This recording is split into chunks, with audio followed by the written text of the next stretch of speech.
A famous book writer sat at his study table. He took out his pen and began to write the following. Last year, I had a surgery to remove gallstones. I was bedridden for a long time. In the same year, I turned 60 and was retired, quitting a company that I loved so very much for 35 long years. That same year, my beloved mother passed away. Last year also saw my son fail in his final medical exam because of a car accident. Repair costs from the car damage marked the peak of bad luck last year. And at the end he wrote, "What a horrible year it was." Now the writer's wife entered the room and found her husband, who was looking very sad and pensive. From behind, the wife saw the husband's writing. Slowly she backed out and left the room. 15 minutes later, she came back in and put down a piece of paper with the following words. Last year, my husband finally managed to get rid of his gallbladder, which had been making his stomach hurt for years.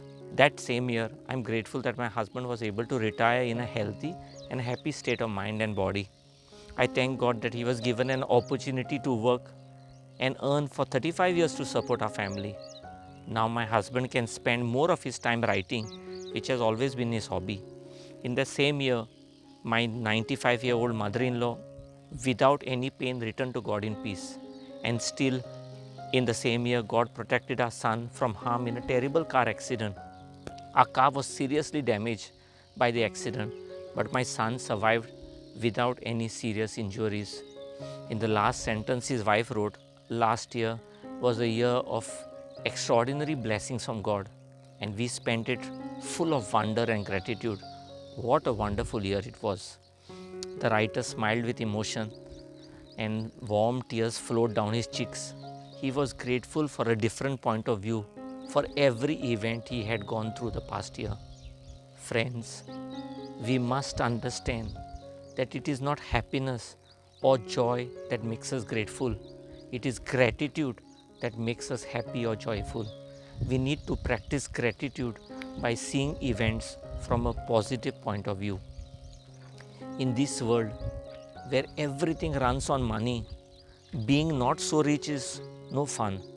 However, all is not lost.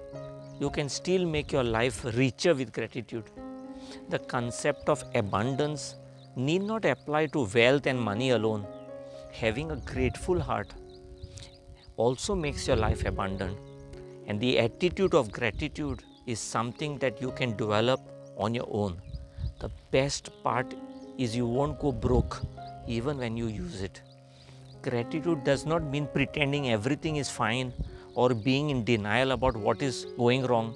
Life often feels like it is out of our control, a feeling we can all relate in these times of COVID-19. Sometimes it's hard in the midst of tremendous uncertainty, grief, and anxiety to feel grateful, but gratitude can be healing. And in times of adversity and emotional turmoil, practicing gratitude acts as a psychological booster, one that does not let us sink too low. As Tony Robbins, the motivational speaker, says, when you are grateful, fear disappears and abundance appears. Once we appreciate everything we have, the law of attraction will bring even more abundance to us. It keeps us mentally resilient. Now, according to positive psychology research, people who practice being grateful show significantly higher levels of happiness and psychological well-being. They are less depressed, less anxious, less stressed, and report having less symptoms of physical pain. They have more success at work and have higher self-esteem. They have better relationships too. Friends, gratitude can be cultivated just like healthy eating habits, exercise, or meditation. Gratitude is a practice.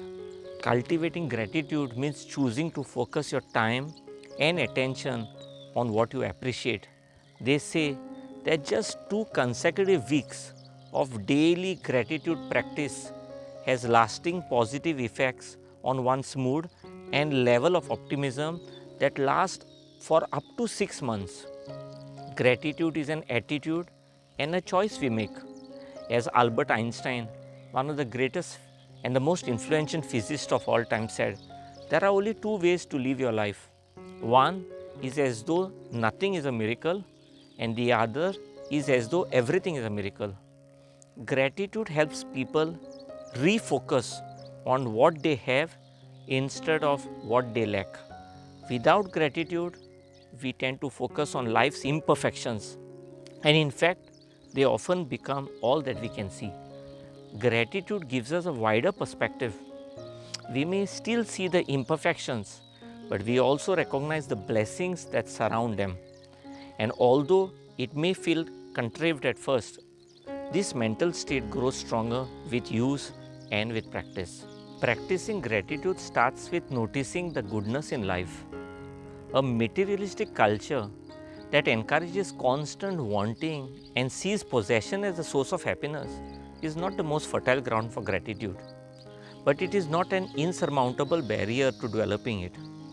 Now, according to experts, we can foster gratitude by keeping a journal of the big and little joys of daily life. Record experiences for which one is grateful on a daily basis by writing down at least 3 good things that have gone well for you during the day. Secondly, learn to enjoy the little things in life and make a note of them as well. Robert Brault, an author and freelance writer, once said, enjoy the little things, for one day you may look back and realize that they were the big things. Often we dismiss these little things as inconsequential and do not pay much attention to them. Neither do we enjoy them nor feel gratitude for the little events in our lives. Yet, at a future date, when we look back, these very same little things may gain prominence and turn out to be the important events that shaped our lives. Third, write thank you note to others. According to experts on the subject of gratitude, you can make yourself happier and nurture your relationship with another person by writing a thank you letter or an email expressing your appreciation of that person's impact on your life. They say that yet another very powerful way of practicing gratitude is to engage in what they call as mental subtraction. Imagine what your life would be if some positive event had not occurred. Remembering one's bad times also helps in appreciating your current state. When you remember how difficult previous points of your life were and how far you have come since then, you set up an explicit contrast in your mind. And this contrast is a fertile ground for gratefulness.